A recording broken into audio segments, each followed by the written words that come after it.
यहाँ पे देखिए बेड पर रजाई फैली पड़ी हुई थी, उन्हें समेट के और चादरें वगैरह अच्छे से झाड़ूंगी, उनको सेट करके रख दूंगी। क्योंकि आजकल ना सर्दियों में इतना काम हो जाता है, ये रजाई कंबल सबको सेट करना। फिर उसके बाद या तो बेड में उठा के रखो या फिर बेड पे ही।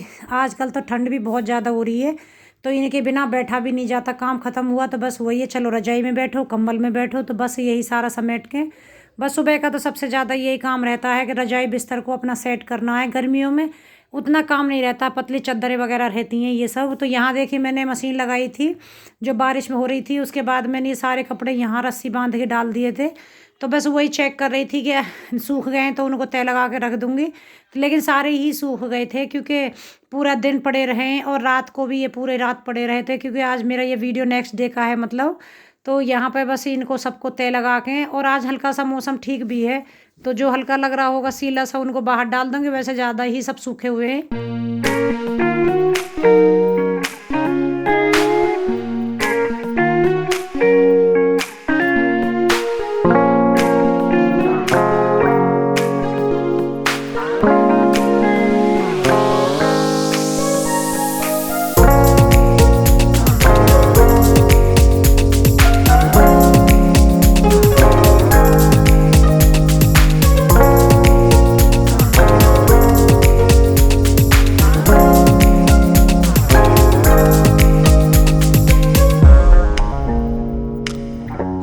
झाड़ू लगाइए, उसके बाद में है घर सारा समेटने के बाद में।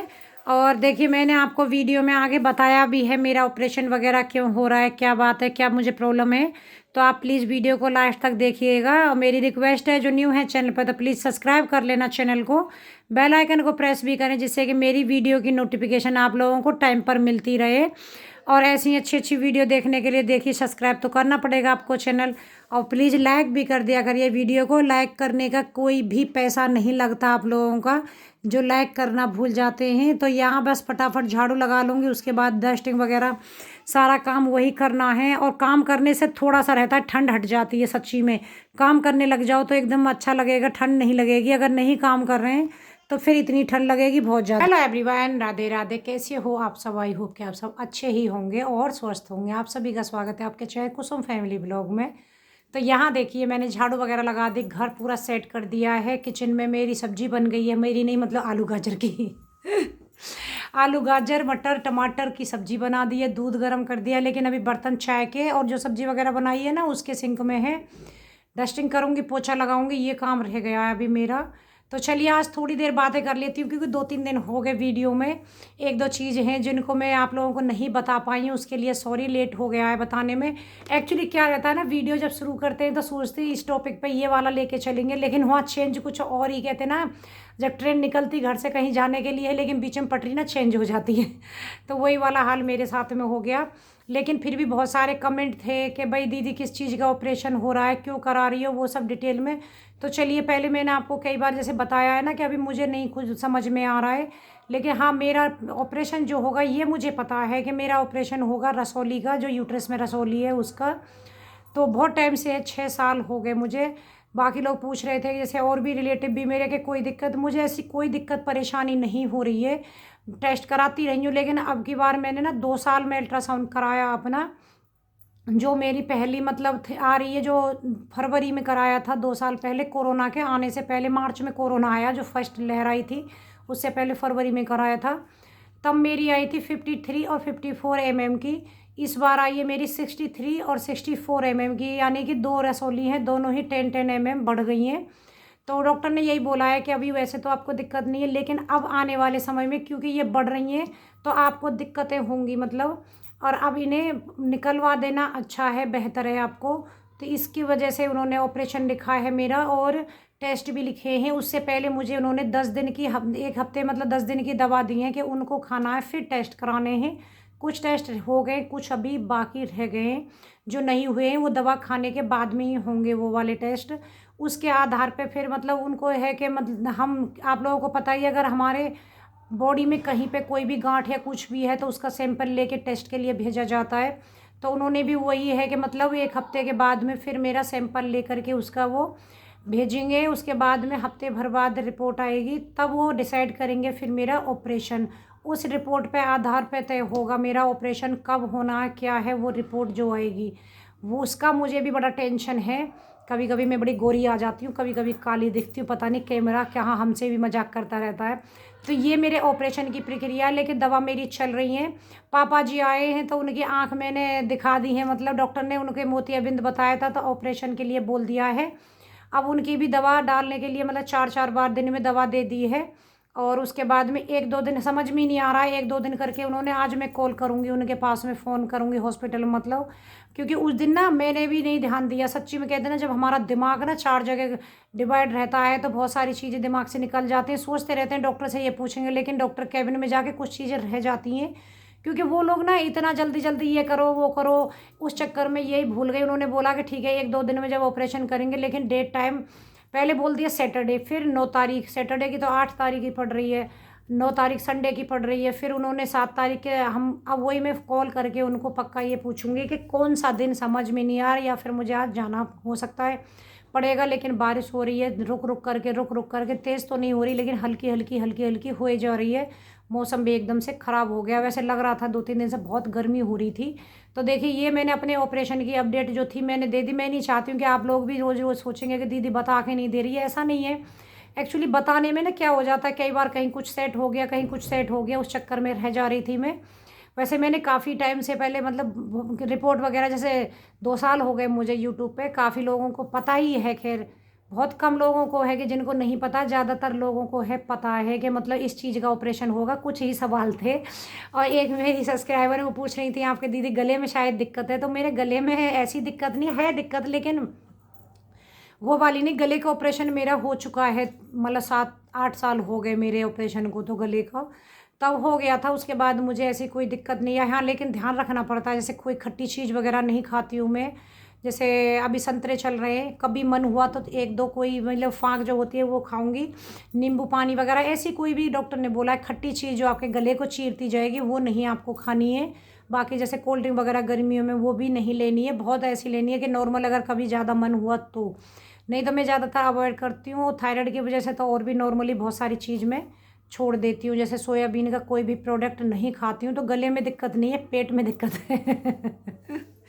तो ये वाली समस्या चल रही है और देखते हैं क्या होता है। लेकिन हाँ परेशानियाँ कुछ कुछ हो रही हैं कि हॉस्पिटल भागना, टेस्ट कराने, ये सब दिक्कतें तो देखिए चल ही रही हैं लाइफ में। और पता नहीं मेरी कमर में थोड़े से टाइम से, कभी कुछ काम करती हूँ ना, जैसे झुक के कपड़े वगैरह धोना, ये सब कमर में पेन शुरू हो गया है, पता नहीं किसकी वजह से क्या है। नहीं तो मेरी कमर में दिक्कत नहीं थी कभी भी। तो देखते हैं क्या होता है। पहले तो मुझे उसी टेंशन हो रही है, रिपोर्ट जो रहता है ना, सैंपल चाहे भले ही नॉर्मली है, लेकिन आप लोग समझ सकते हो क्योंकि टेंशन होने लगती है। टेंशन मुझे जो होने लगती है कहीं कुछ और ना। वैसे तो डॉक्टर ने बोला कि ऐसी टेंशन वाली बात नहीं है, लेकिन रिपोर्ट नहीं आएगी तब तक हम भी कुछ नहीं कह सकते। रिपोर्ट आएगी उसके आधार पर ही आपका ऑपरेशन डिसाइड किया जाएगा, कैसे क्या है तब तक कुछ भी नहीं पता है। तो अभी मेरा वो वाला टेस्ट नहीं हुआ है, क्योंकि उस टेस्ट के लिए उन्होंने टाइम बोला है, दवा मुझे दे रखी है कि ये वाली दवा आपको खानी है, उसके बाद में ही वो वाला टेस्ट आपका होगा। डॉक्टरों का अपना कुछ ये रहता है। उससे पहले मेरा जैसे थायराइड, शुगर वगैरह ये सब सारे टेस्ट कराए, नॉर्मली सभी कराते हैं। थायराइड का तो मुझे पता है कि है, शुगर वगैरह का, लेकिन और होमोग्लोबिन ये सब पूरा वो चेक करेंगे उसके बाद में ही। तो ये सारे टेस्ट मेरे हो चुके हैं, लेकिन अभी मेरा वो वाला टेस्ट नहीं हुआ है, उसकी तो मुझे भी टेंशन है, बहुत बड़ी वाली टेंशन है। लेकिन जिस दिन भी होगा आप लोगों के साथ शेयर करूँगी, क्योंकि उस दिन मेरा 4 से 5 घंटे ऑपरेशन हॉस्पिटल में मतलब जाएगा। तो देखते हैं क्या होता है। तो चलिए आप लोग भी दुआ करिएगा, अच्छी रिपोर्ट आए और मेरी टेंशन भी ख़त्म हो जाए। और चलो काम करते हैं, क्योंकि नाश्ते के लिए अभी तैयारियां मैंने करी नहीं है ज़्यादा, मतलब सब्ज़ी तो बना दी है, और मैं क्या बनाऊंगी। और मेरे पास में अंजू बहन ने बोला है कि गोभी के पराठे भी शेयर करना, तो मूली, गोभी और पालक, बथुआ, मेथी सब फ्रिज में भरा पड़ा है। देखती हूँ क्या पराठे बनाती हूँ क्या नहीं, वो आप लोगों के साथ शेयर करूँगी। और नहीं बनाए तो सब्जी के साथ में, आज मन तो वैसे मेरा ये हो रहा है सब्जी के साथ आज रोटी ही खाते हैं, मगर ईशु बोले मम्मी नहीं नाश्ते में रोटी खाते हैं कोई, लेकिन खानी चाहिए। गांव में तो देखिए सब रोटी ही खाते हैं, पता नहीं शहर में क्या नाश्ता नाश्ता। तो चलो देखते हैं क्या करना है, क्या बनाना है। 7 मिनट हो गई हैं आप लोगों से बातें, चलिए। और आप लोगों को मैंने सब बता दिया है देखिए। और अगर कोई सवाल है तो आप मेरे से पूछ सकते हैं। चलिए मिलती हूँ कुछ देर के बाद में। यहाँ पे देखिए मैंने बनाई थी एग करी, और बस यहाँ पे मतलब उबाल लिए थे अंडे को मैंने। उसके बाद में थोड़ा सा ऑयल डाल करके इसमें हल्के से फ्राई करूँगी इनको पहले, और तब बाद में छौंकूँगी। उधर मैं प्याज टमाटर उसको भी तैयार कर रही हूँ। प्याज को भी मतलब मिक्सी में पीस के उसकी प्योरी बना लूँगी, टमाटर को भी पीस लूँगी। उसके बाद ही एग करी बनाऊँगी। और गर्मी हो रही, सॉरी गर्मी नहीं, सर्दी हो रही है खूब सारी। तो सर्दी में कभी कभी होता है कि चलिए एग वगैरह ऐसा कुछ भी बना के खा लेते हैं।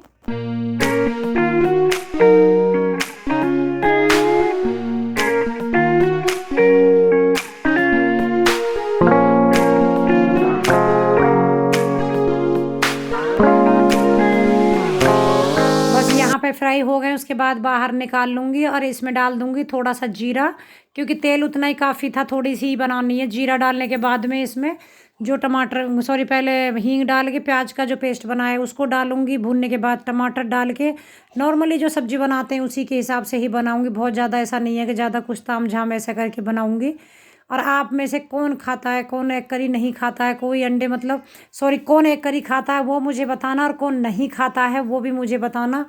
और मुझे पता है आप लोग पूछने वाले हो कि दी आप एग खाते हो, तो हाँ देखिए कभी कभी तो चलता है, बाकी नॉनवेज और कुछ नहीं खाती हूँ इसके अलावा, बस यही खाती हूँ। और आपने देखा भी होगा ऐसा कुछ बनता भी नहीं है घर में। और आप सबके यहाँ पे किस किस के बारिश हो रही है ये भी कमेंट करके ज़रूर बताइएगा। हमारे यहाँ पे तो बारिश हो रही है हल्की हल्की रुक रुक करके। Hello everyone, welcome back to my channel Kusum family वाला। कुसुम्स वर्ल्ड ही आता है, कुसुम फैमिली ब्लॉग। तो शाम का टाइम हो रहा है, 7:30 बज रहे हैं। सब्जी मैंने बना दी है, यहाँ पर दिखाती हूँ कैसी बनी है। देखिए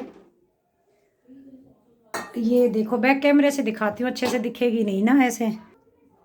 ये देखो, अब कढ़ाई इग्नोर कीजिएगा। आज मैंने पुरानी वाली, बहुत मेरी पुरानी कढ़ाई, उसमें मैंने इसको बना दिया है। ये वाली सब्जी मैंने बना के रेडी कर दी है। और रोटी अभी मैं बनाऊंगी बाद में। आटा लगा दिया है, सब्जी और आटा मतलब तैयार करके रख दिया है। ईशु अभी क्लास ले रही है अपनी, जो ऑनलाइन कोचिंग लेती है ना, ट्यूशन पढ़ाती है ऑनलाइन जो, वही उसकी क्लास चल रही है अंदर, वो ले रही है। मैंने ये सब करके तैयार रख दिया है। और हाँ मुझे पता है आप लोग सब पूछने वाले हो, आज मैंने बनाई है एग करी। एक्चुअली मैं एग खा लेती हूँ, ऐसा नहीं है नॉन वेज और कुछ नहीं खाती, सिर्फ एग खाती हूँ मैं। ईशु भी खा लेती है, लेकिन ऐसा नहीं है कि डेली में खाना है। मुझे लगे 1-1.5 साल के बाद आज मैंने कभी एग करी बनाई होगी।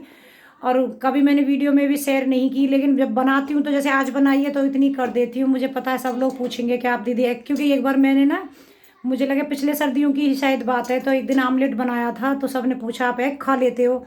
तो एग खाना तो मुझे लगता नहीं है कि ऐसा कोई गलत है। जिसको पसंद आ रहा है तो खा लीजिए, नहीं आ रहा है तो कोई बात नहीं है। जो नहीं खाते हैं, हमारे घर में जैसे गीता रहती है, गीता नहीं खाती बिल्कुल भी, वो तो टच भी नहीं करती है, बिल्कुल भी हाथ नहीं लगाती उसको, इतना मतलब वो रहता है। तो वही है ना, सबका अपना है। लेकिन हाँ मैं एग खा लेती हूँ। ठंड हो रही थी, मैंने कहा चलिए आज एग करी बना लेते हैं, तो बस वही बना के सेट कर दिए मैंने और आटा लगा के रख दिया। सिर्फ रोटी बनानी रह जाएंगी।